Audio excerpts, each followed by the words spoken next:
Hello and welcome to episode 327 of Sutton Impact Family Style. I'm Jason. I'm Bill. Hopefully you all enjoyed Home Run Derby because I know I did. Yeah. And part of the reason I guess I enjoyed it was to me the unexpected winner. Yeah. I was thinking when we were watching Home Run Derby, it almost feels like it's so much pressure on the pitcher, right? Yeah. And it's nice stories when it's like somebody's dad, but it feels like it's a lot of work to, I don't know if they like a machine. I came away with the idea that the most important, if you don't have a good pitcher, you're not going to win. No. And so I saw Pete Alonso just dealing with not having a good batting practice pitcher. Yeah. And he was flailing at the ball. And so that's one element of it. The other thing, I saw Julio Gonzalez hit 41. Well, I guarantee you that wears you out. Oh, and yeah. If it was a cumulative number that went all the way from your first swing to your last swing, then that's an advantage that he hit 41 because then people have to catch up to him. But if that's just wiped out at the end of that first round, then it's kind of a disadvantage because you're kind of tired. Yeah, it's an imperfect, format at this point. It's somewhat, yeah. Because like you said, you almost need to do just the bare minimum in round one is almost better than like putting on a show. Yeah. So you got to figure it out. It's got to be, maybe it should be cumulative and you get 3 rounds. You're not eliminating anybody, or if you get behind so many, then you're eliminated or whatever you want to do, Yeah. But I don't know. I kind of thought if he went 41, I thought, well, he's going to win. Nope. I almost thought it would be cool to have like change up the round. So like round 2 is like the Babe Ruth call your shot round, and they have like colored sections in the outfield. Mm-hmm. And the only way you're home, or maybe it's a bonus if you hit it too. So if you say, you get bonus. If you call it hit bonus, you get green times. left center. Yeah, and if you put it in like 3 home runs or something. Yeah, I like that. I just thought it'd be like a fun addition. Like, okay, well I'm gonna hit it to left center green, and then maybe it's more difficult if you're if you're a lefty, it's more difficult to hit left field home runs. If you're a righty, it's more difficult to hit to the right field. Whatever you want to call it, break it down. But just some weird bonus sections where you're calling your shot. And again, you got famous. You could call it the Babe Ruth rank. Didn't Babe Ruth call the shot? Yeah. Yeah. You call it like the Babe now Ruth. you get bonus for distance. Yeah. But you could get bonus for that. Yeah, or you could have, it's like playing darts, right? Yeah, exactly. You got to hit one in every section. I think that would be kind of cool. I don't know. But, yeah. Baseball seems to be making their money regardless, so, whatever. Well, while we're on baseball, is this the week we're going to see an offer for Ohtani? Because it looks like the Angels have now decided they are going to move him. Yeah. Well, I think Ohtani's is sad. Yeah, it's very sad. Because he doesn't want, he told them he wants to be on a contender, and they've had, 6 years now to put a contender around him, and they just can't for whatever reason. No, and now, in a year where they had a shot at the wild card, now Trout's out for another month or so, and Rendon, so you got, the players around him can't play, and so, and he's going to test free agency. Oh, yeah. So you got to see. And I would love to see him stay, I would like to see him go to Seattle. Yeah.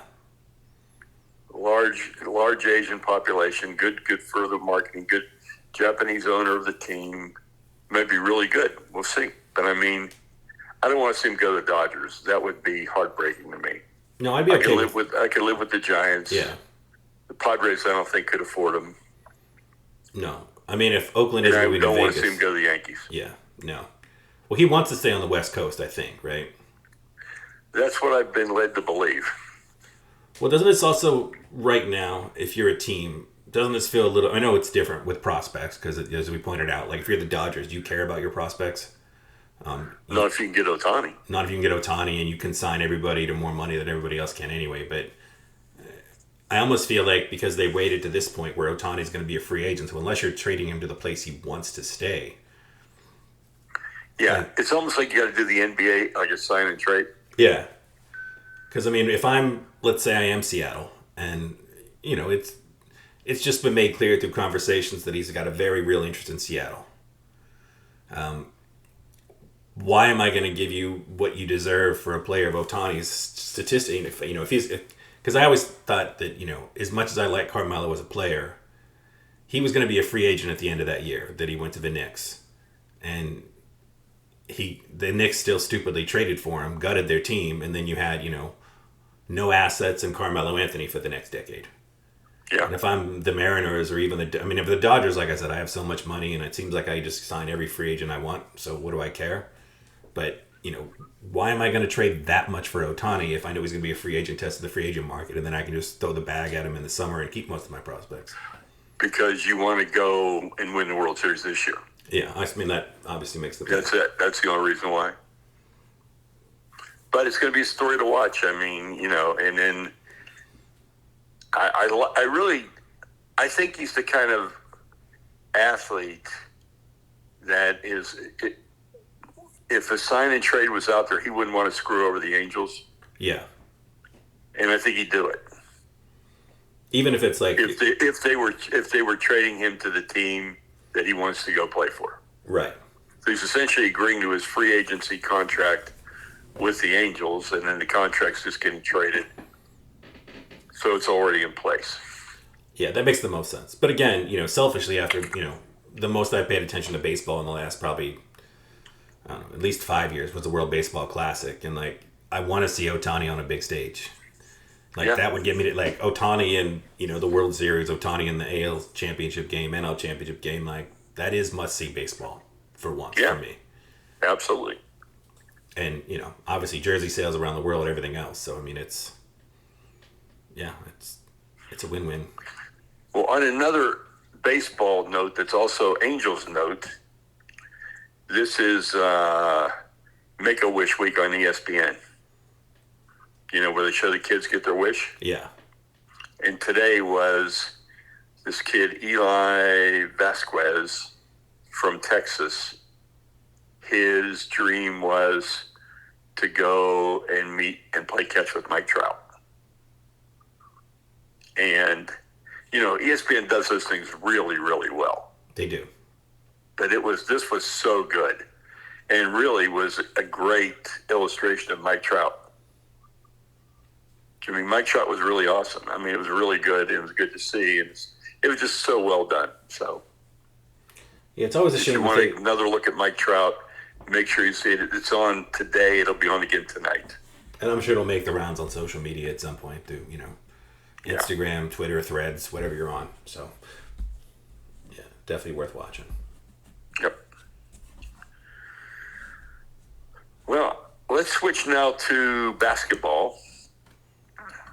The first thing I want to talk about, before we talk about WNBA All-Star, I want to talk about NBA Con, which is the NBA's answer to Comic-Con. And they've got a new division that's a special events. They've always had a special events division that's been kind of an operational division. Right.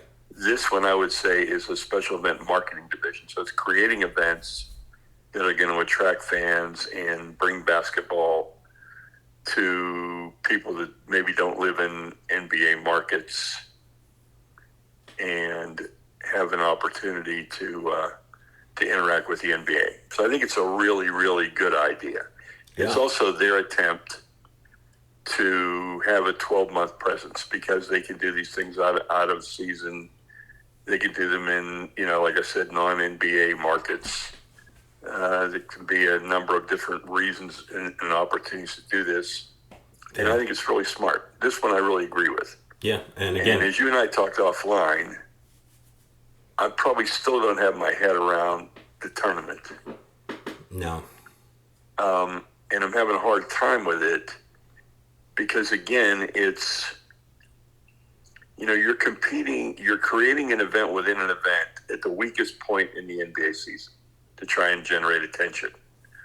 But remember, the weakest point in the NBA season is November, December. And that's the strongest point of the NFL season. And it's the strongest point of college football season. Without a doubt.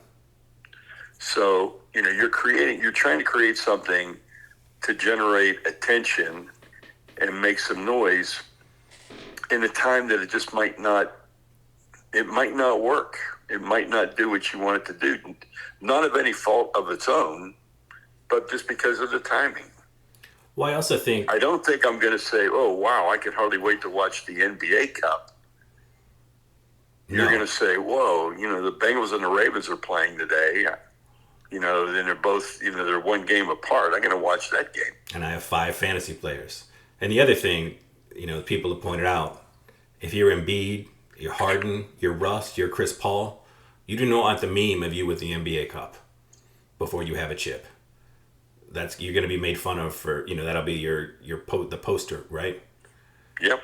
Like, it's just like, like you don't want to be the guy that has no rings but has an NBA Cup. Like, it just... And a check for $100,000. Yeah. And again, because the players we're talking about don't need it, but like, in a world where Giannis and Jokic have their MVP, have their MVPs and their titles, like you want to be Joel Embiid with your MVP and your NBA Cup trophy. It's just not going to be a good look for you. You're going to get, harassed and shit on, and I would post that on, if I'm the opposing scoreboard operator, like, and again, I'm sure the NBA wouldn't let that happen, but fans would do it. Well, I want to divert now to an amazing performance of WNBA All-Star Weekend. Enescu hit 25 of 27 three-pointers. Yeah, that was impressive. Including 20 in a row. Yeah, which is the record for... So, I think, I would put her into the NBA contest. Yeah.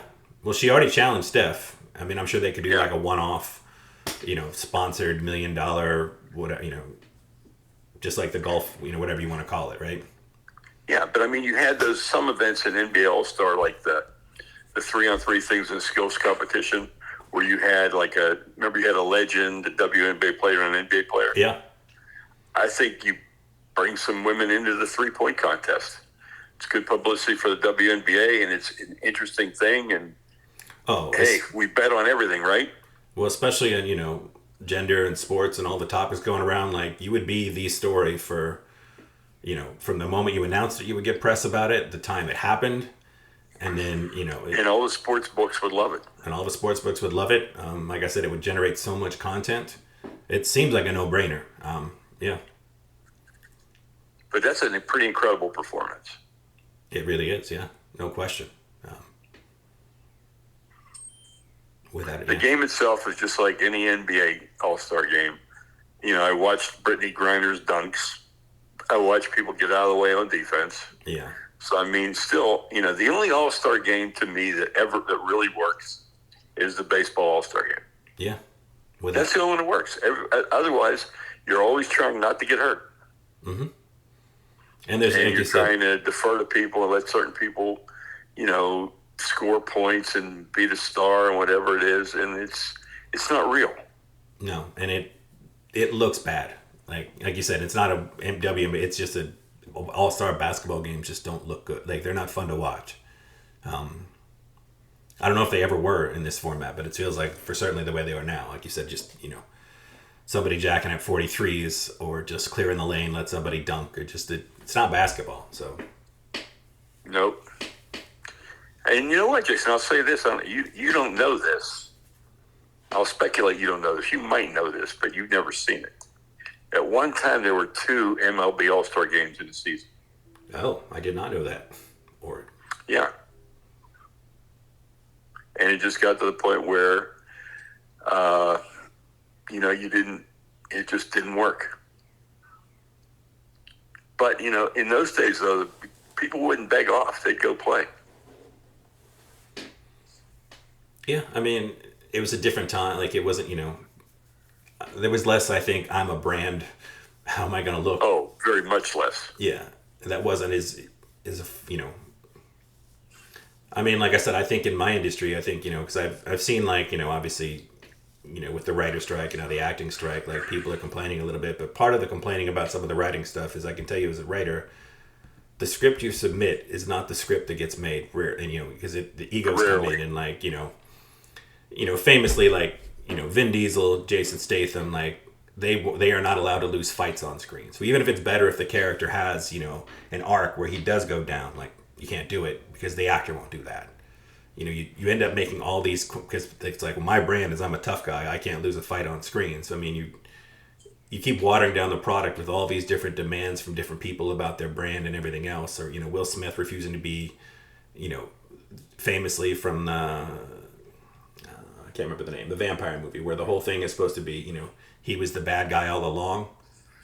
He made them change that ending because it didn't fit with the Will Smith brand. And it's like, well, now you just undermined the entire story and you made the writing look bad when it wasn't really the writing.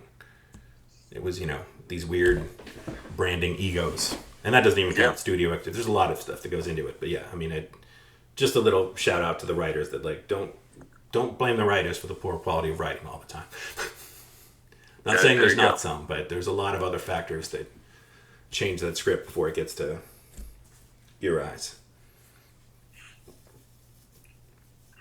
Let's talk about NFL free agency. Still nothing. No. Well, Joe Mixon re-signed with the Bengals. And as we talked a little bit offline, he took a big pay cut to stay with the Bengals, whereas Josh Jacobs, Saquon Barkley, I think J.K. Dobbins, most of my fantasy running backs are deciding to hold out this year, so that'll be fun to start the season.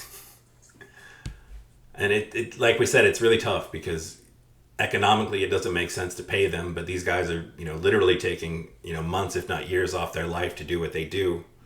And it's just a weird, dynamic where you understand both sides. And the sad thing, when I was listening to the Talking Heads the other day, yeah, who they were comparing this possible decision to? Le'Veon Bell. Yeah, well, as you know, I famously am a Le'Veon Bell defender.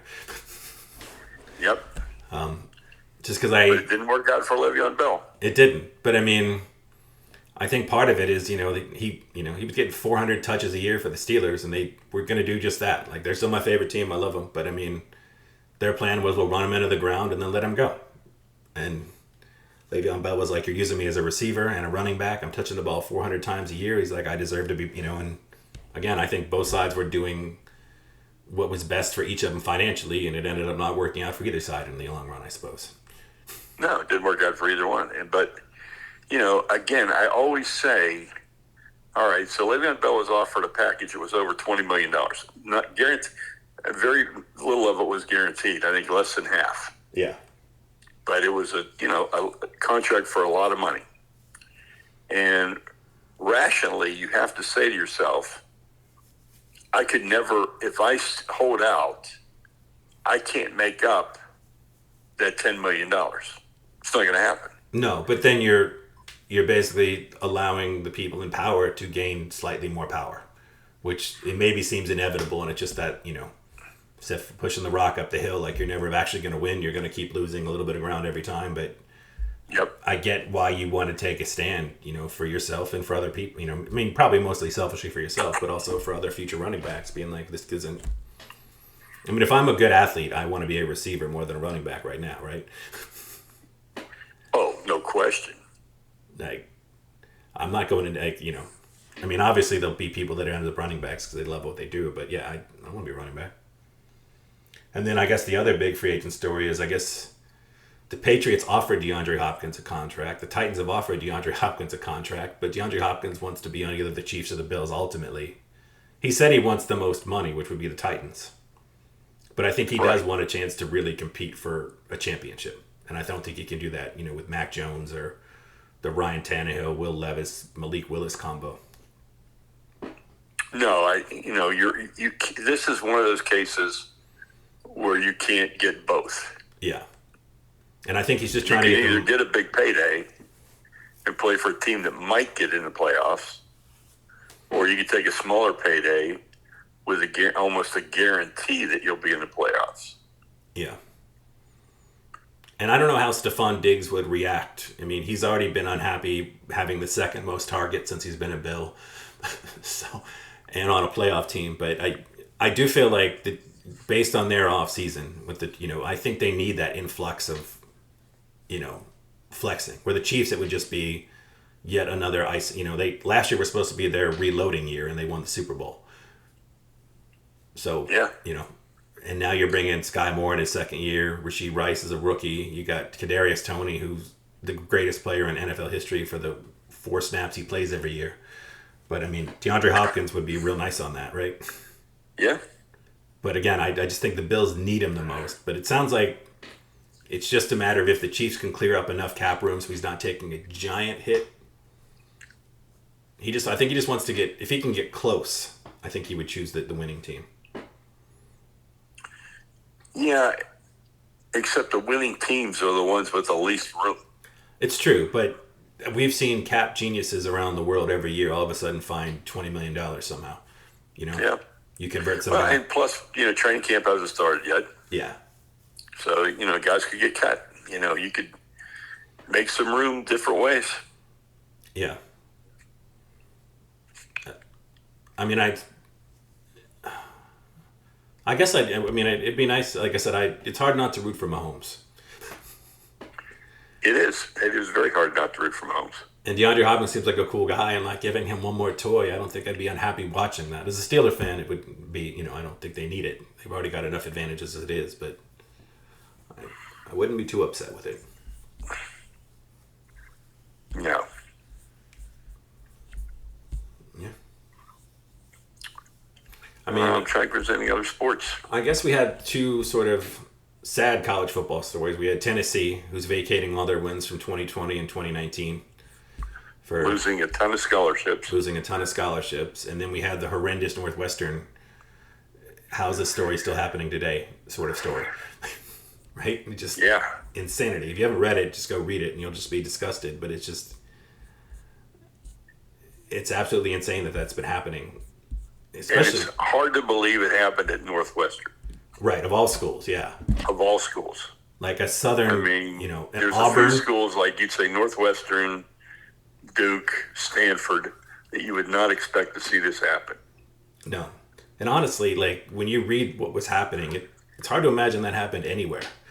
Like, yeah. I mean, you hear horrific stories about hazing from, like, the 60s and 70s and all that sort of stuff, but when you read this, you're like, this went on at Northwestern in 2020? In 2021, like, this is still happening to this day. They're just now stopping it. Like, it's hard to imagine there weren't players that have come out and spoken out sooner, I guess. Yeah. Yeah, sad commentary. And I've never quite understood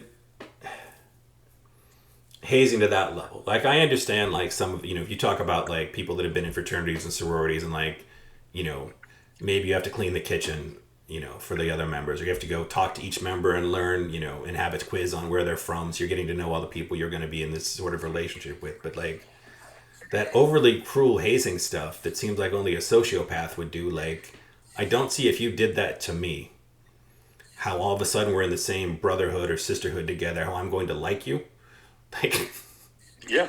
Like, it doesn't, like, and I know, because the thing is, like, well, we went through it, you have to go. And it's like, well, this is horrible. Like, anyone that would have that attitude, I wouldn't want to be associated with. Really?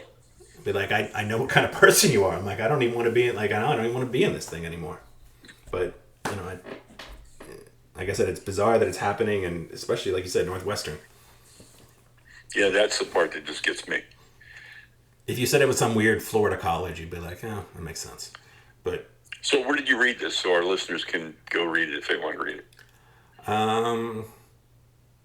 I saw it on I think The Ringer had a little thing on it. But I think Bleacher Report did a thing. I'm sure ESPN has covered it on some level. And then I'm sure if you just Northwestern controversy, they made a couple of firings already of the strength coach and some other people, but this seems like it's a much bigger, it sort of becomes not obviously on the level, I'm not even comparing the two, but you need like a full-on Penn State investigation into this kind of thing where, a lot of heads need to roll, I think. Because it's hard to imagine this was going on with so few people, Obviously, if you're Northwestern, you want to fire as few people as possible, move on, and just try to get this behind you. But I think, it needs much more exposure, I suppose. Yeah, crazy stuff.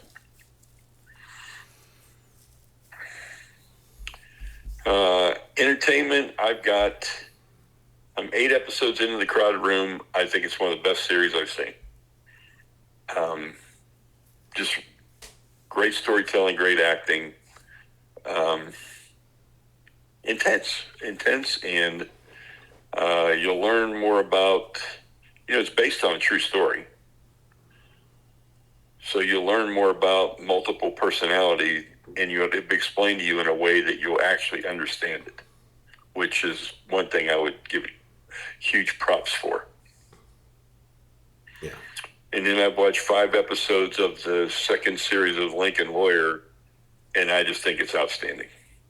I've actually also watched all 5 episodes of Lincoln Lawyer. I was kind of bummed out I didn't know it was a split season. Yeah, the next one's coming first week of August. Yeah, that's why when it stopped, I was like, wait, what's happening? I thought I sat on the remote or something, but no, but it's a very fun, well done show. Good acting, good characters.